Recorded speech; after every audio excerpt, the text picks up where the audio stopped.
I believe every business owner has a story to tell. Through seeking true, authentic insights about the entrepreneurial journey, I provide a platform for our peers to share their stories and inspire those that listen. This is the County Business Talk podcast, powered by Picture Book Films. Do me a favour, if you are listening, please hit the subscribe button, like, share, rate, review the podcast. It really means more than you realise. And then the buyer that finally bought Checker Trade turned up, and it was like, no, I've had enough of all of this. Anyway, the gentleman, Rupert Rawcliffe, that was helping me sell the company, he said, Kev, why don't you just put to them, these items here are non-negotiable, and you want this deal done in a month, and just see what they say. So I put all these things down, bang, bang, bang, bang, bang, and they just said yes. And the 40% deal was done within a month. Unbelievable. Wow. But on the night that we went to London to our lawyer's office and signed these papers, you'd think we'd go out and celebrate somewhere. Just got back in the car and drove home. Really? It was like surreal. And it's, in one sense, selling the company has dramatically changed my life. In another sense, I wish I still had what I had. We're an egalitarian, I am, they still are, an egalitarian business. So the managing director is just as important as the cleaner. The cleaner cleans and they've got to do a good job. The managing director has their job. Everyone has their jobs to do. And I would let people see if there was a spillage on the floor. I wouldn't call someone else to go and do it. I let people see me get down on my knees and clean the floor myself. I would clean a toilet if we had someone come in, and I never expected anyone to do a job for me because everybody is as important as anyone else, and I think that engendered a sense of loyalty from my staff to me, because I would never ask anyone to do anything I was not able to do myself. I hope we all reminisce on these days, on these last 20, in years to come, with some degree of fondness. I know it's been really tough. People's physical, mental health has been absolutely not. But no, I totally agree, and I think it's how we measure or value success and wealth. So I can have absolutely, if I haven't got a penny in the bank or a penny in my pocket, so I still think I'm the richest man in the world because I've got everything I need within those four walls, and that's my wife and two daughters. So I think there should be a concept of emotional profit. So emotional profit won't be measured by a number, because that's very sort of old-fashioned and very binary. It'll be measured by colours. And there will be a colour of emotional profit, depending on various makeup of what makes up emotional profit. Green credentials, carbon neutralness, engagement with team, engagement with clients, engagement with corporate social responsibility, all of those sort of things. So things that people do already, but bringing them all together and calling it emotional profit. And I'd love to get the opportunity of speaking to some large companies and saying, measure your emotional profit because the financial profits will follow. And maybe people might at some stage, have a different view of actually what it means to be successful. Genuinely, there was times I'd be driving around in my car and I'd rack up a line while I was like parked in the lay-by, and then it's disgusting. You can't. That's not okay. That's not. I couldn't be further from that person now, which is mind-blowing because I did it. So the roof would be the execution. It could be a project, could be a relationship, could be health, like whatever you want to call it. That overall finished house is whatever the goal is you're going for. The roof is the execution. The bricks are the consistency, and the foundation's the mindset. 9 months in, I'm like, oh my God, what have I done? And also, my personal life's imploded. I don't know if I should say this on a podcast, but within the space of a year, I lost my family, my house, and my business. The co-working space on the moon, and it's good that you got that, Sam. It's brilliant. But the point of that is that there's no limits to what we can achieve. The limit is what we set it to be. So why not be the first co-working space on the moon? We talk about Freedom Works as a bus, and I want the bus to get as far as it can with as many people on the bus. Work is there and home is there, which is where I was at. It's like actually work has an impact on that. You're going to make the most of those summers on this planet. You need to enjoy what you're doing and look back on it and go, actually, at least I had a go. I actually took the choice to close my business. Like, I could have continued. I could have found a way, and there's always a way. But I chose to close, and that was because of my mental health, my physical health. I didn't want to do it anymore. I'd run its course. I got everything I need. Like, all these reasons that are very personal to me. People are going to judge me for that. I don't want to work with you. I don't want to know you, actually. I don't want you to stay well away from me. If that is your attitude in life, just very politely, just stay away from me. You go and do your thing over there in your world of judgment and criticism, and I'll be over here with people like yourself having great conversations, supporting one another and lifting each other up rather than pointing fingers and going me. We'd created this business with no plan. It was a family business. Me and my mum and my dad had built it up out of nothing into this production facility, employing lots of people, churning out tons of cake every week. We had our name on the door, and you went on the website, it was all our family, and it was us. For 13 years, it was us. I was the cupcake man in Brighton. I was the guy who owned the bakery. My mum was, our identities were intertwined with the business. We were in debt, and to me it was a lot of debt because we'd invested money in the retail shop and invested in the business, and it hadn't worked out the way we planned. We'd failed, to use the correct term. Failure is lack of success, and success, the true definition is to achieve an aim or a purpose. So we'd not achieved our aim or purpose, and we'd failed. I had put so many kind of coping mechanisms in place in my life for my own mental health. And then the pandemic, they were gone. And I'm such an extrovert as well. So my experience was all of my coping mechanisms that made me feel good were gone. I got my energy from other people, and all of a sudden I didn't have those other people. And the only way I can describe it is it was like a slow unraveling of my own mental health. I think it's like we as human beings, we put so much significance on everything, and it's like actually we are all as inconsequential as a grain of sand. And if we live our lives that way, which by that I mean the decisions that we make aren't this colossal thing. They're colossal to us, of course, but in the grand scheme of things.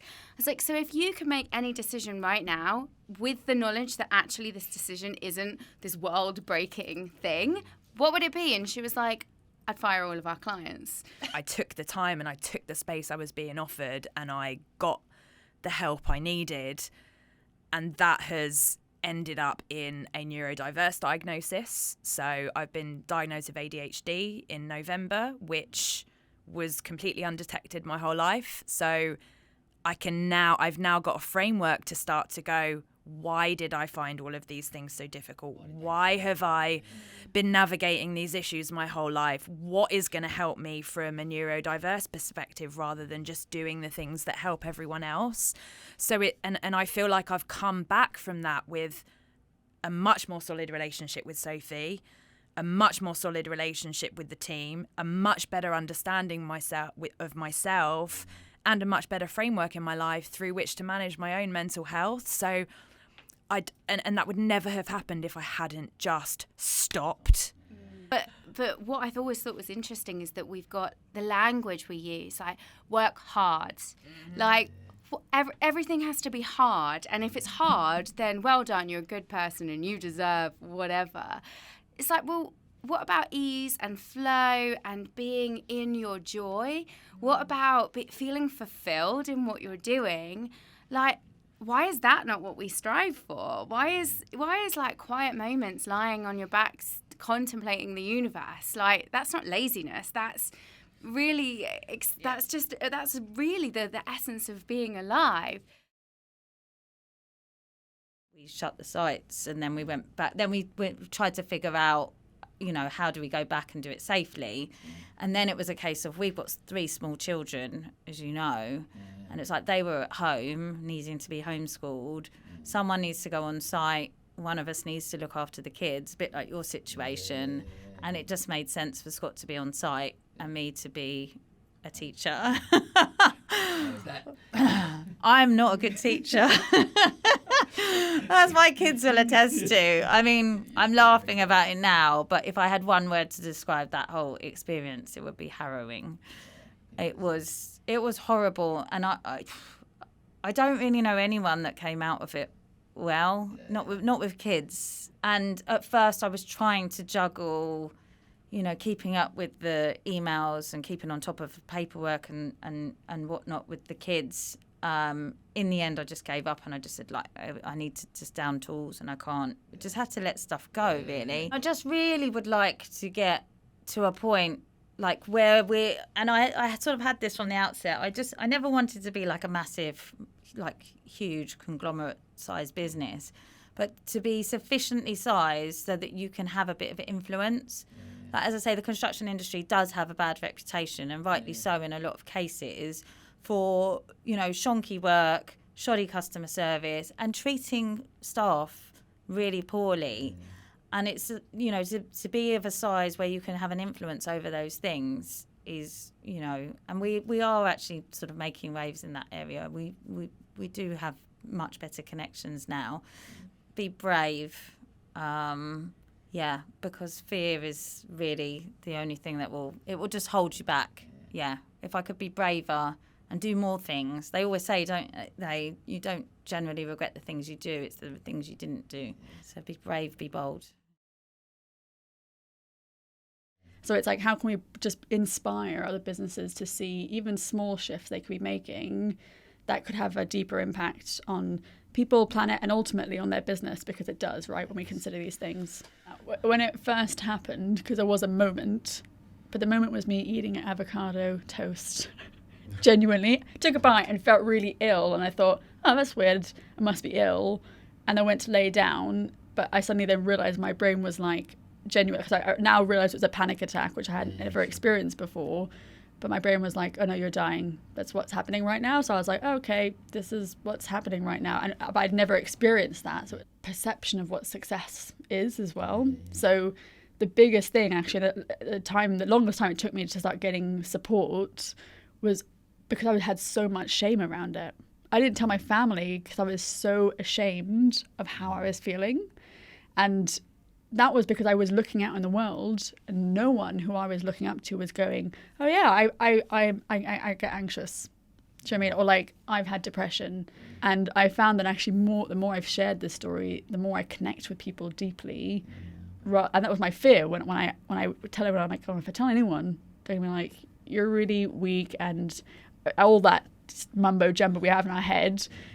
And actually, it's been complete opposite, where everyone's like the same thing. They're like, wow, you're so brave to share that. And I'm like, oh, and it's that connection. And for me, people is so important. So, and I want connection all the time. Being ambitious for recognition and that external validation of who I was. But in the last couple of years, that has definitely like dropped down. And what has come up much stronger is how can I contribute to the world? This is the future, right? People watching kind of on-demand TV, the younger generation, they don't want to sit down in front of a TV and wait till 8 o'clock to watch the show that they want to watch. They want to watch what they want, when they want, and different type of content, not very professionally produced and edited content. They want really raw, really relatable content. And he said, it's going to be massive, and he was a very early kind of believer. And, he kind of, I believed in him and believed in what he was saying. So I thought, actually, I don't want to miss this. So it was really an element of right place, right time. I was always used to measure success via, kind of numbers, quantifiable, whether it's turnover or profit or, materialistic items. But actually, kind of, reaching a point in my own career, I think becoming a dad, I think, last year was incredibly busy for me. I got married, I had a baby, and I launched 2 new businesses, right? And it was a bit chaotic. And coming through that,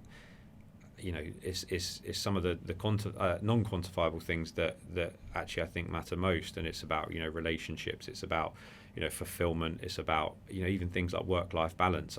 You look at young people generally these days, their whole lives are lived out on social media. Everyone's comparing everyone else on social media, and it's all about chasing likes or views or engagement. Well, you imagine taking that to extreme. It's not only your social life, it's your professional life and your business life. Some of these people have dedicated they're 5 years from the ages of 16 to 21. They didn't go to college, didn't go to university, because they were following this dream of becoming a social media influencer. And then all of a sudden it falls off a cliff. And one of my clients, JJ, or KSI as he's better known, was fighting in a professional boxing match out in Los Angeles, and we flew out there, a couple of us from Carpenter Box, and we were ringside seats, an amazing, it was promoted by Eddie Hearn and Matchroom.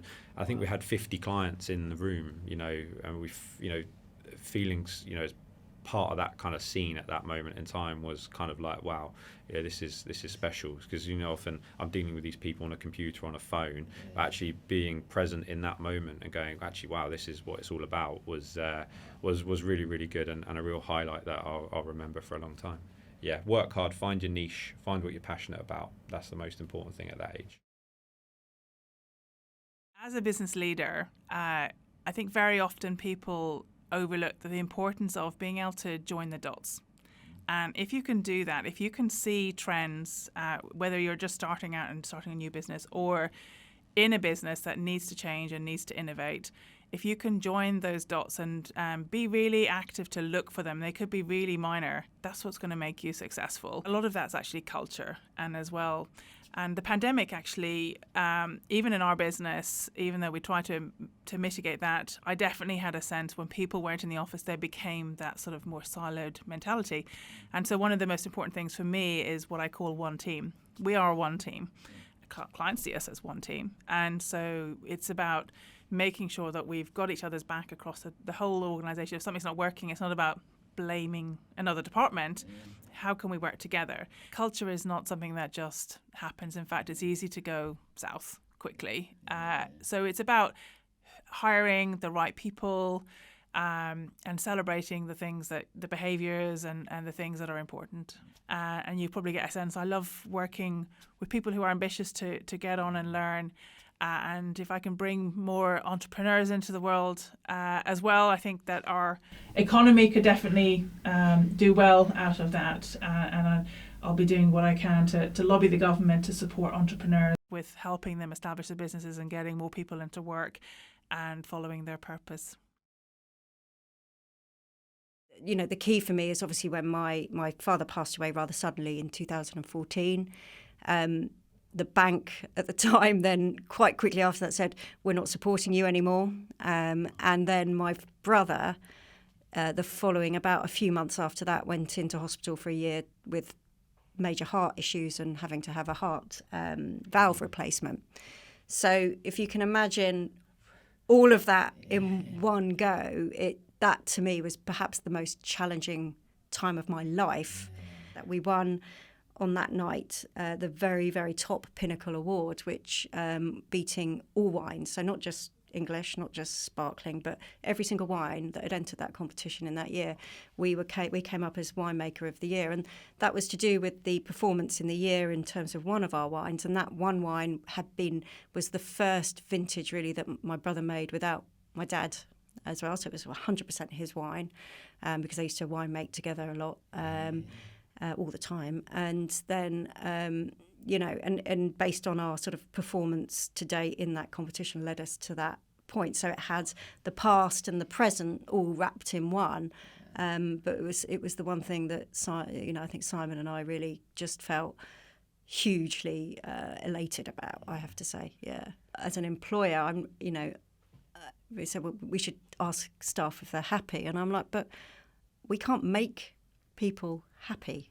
It's an impossible target, and you'll be chasing that impossible thing. People make themselves happy by understanding what makes them content and having their purpose and those sorts of things. And I think this is something I learned a long time ago, is that actually the only person who can make me happy is me. Perhaps my passion from that has always been around the people. And I've thought, and I think when I talk about sustainability, it's not just about the environmental sustainability, which is obviously one pillar of that, but it's how do you make the business properly sustainable across it all. So you've got to be profitable. The business has to run profitably to be sustainable. And the way that businesses run profitably and are successful is by looking after the people in the business, because the people make that happen. How do you use emotional value in business over economic value? Everyone knows it's there because you understand that you've got communal endeavour. That's the word, company, isn't it? We were talking about this before. So you're in a company, and what that means is it's a tribe of people with a communal endeavour. Well, that whole notion of company is literally being remapped and pulled apart, and you've got teams across the world, some of them sitting in bed working. You've got to keep that sense that you are one group. And this is how we did it back around the fire, was, I've caught a gazelle, I'll give you a leg, next time you catch a pig, you give me, it's that. The emotional value to that is what creates the bond, not the economic value. I think if you fear it, you will never try. So you just got to think, so what if you fail? Just crack on, do the next one. You haven't failed, you just found a way not to do something.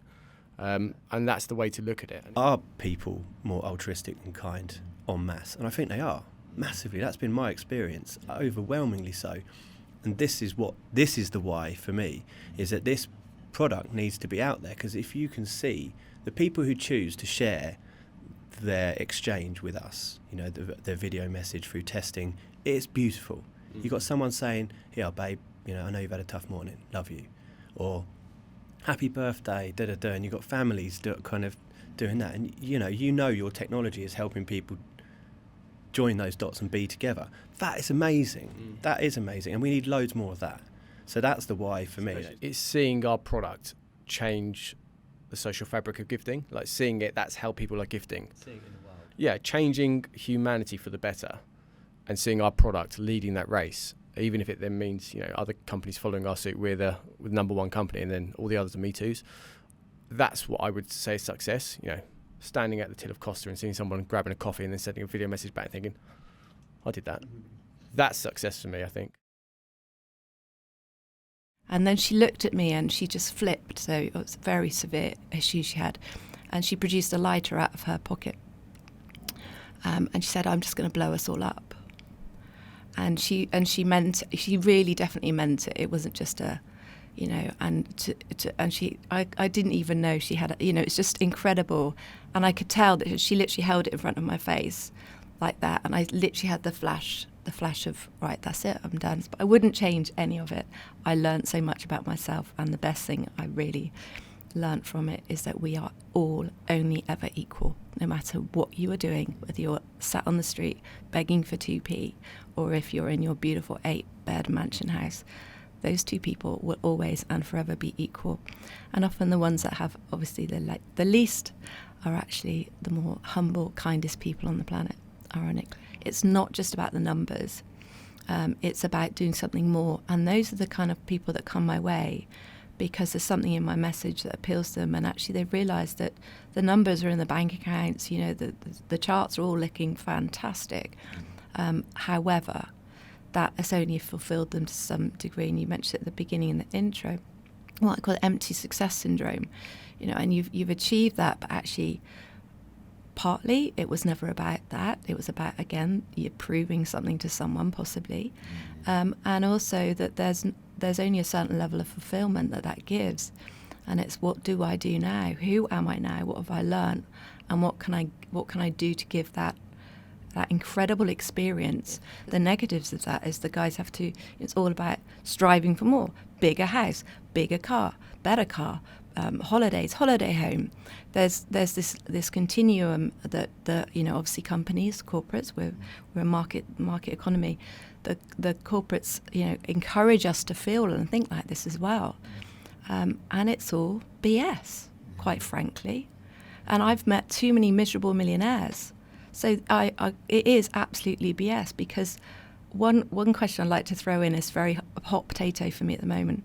If this is resonating, the key question to ask yourself at any point in your life, but especially if you're on that ladder, it's like, what is the feeling you're looking for?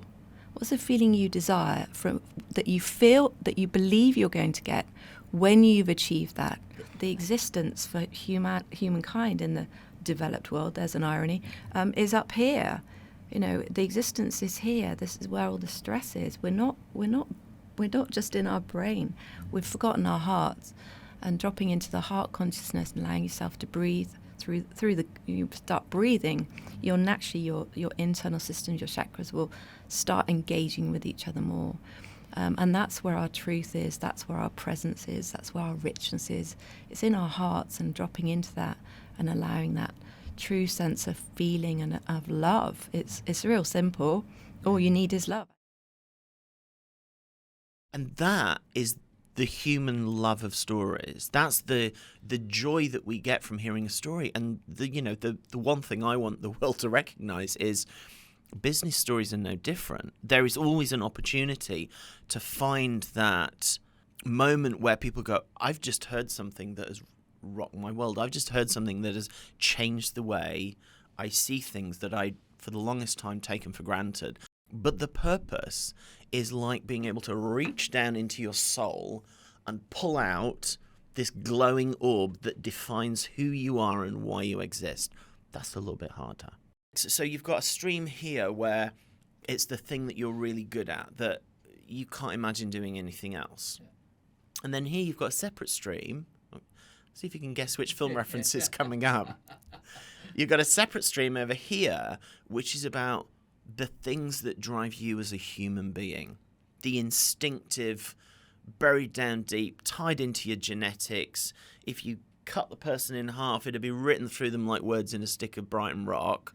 But what you've got to do to find the purpose is you've got to cross the streams. That's a Ghostbusters reference. You've got to cross the streams because the purpose has to be both of those things.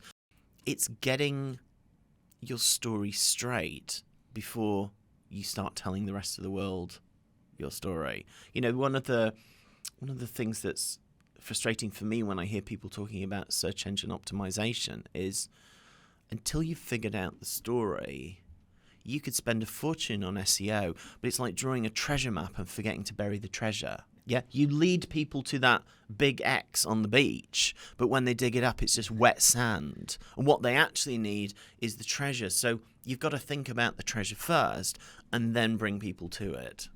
Meaningful, memorable, and moving. So if it's meaningful, it means it's got to resonate. It's got to feel authentic and true. If it's memorable, there's got to be a hook. There's got to be a point to the story. When someone says, what is the story about? It's got to be about something, and that's the bit that you take away. And finally, it's got to be moving. It's got to trigger an emotional response. And what's interesting is, right back to what you were just saying, if you're telling somebody something, it's meaningful, memorable, and moving, that's where the people buy the people. I'm going to buy your service because I believe in you, because I'm enthusiastic about what you're bringing to the world. I'm enjoying seeing your enthusiasm for me reflected in your eyes. I can see myself in your eyes thinking, yeah, they get me, they understand me. That's a different kind of a connection. And that is representative of a business that has a purpose beyond financial return.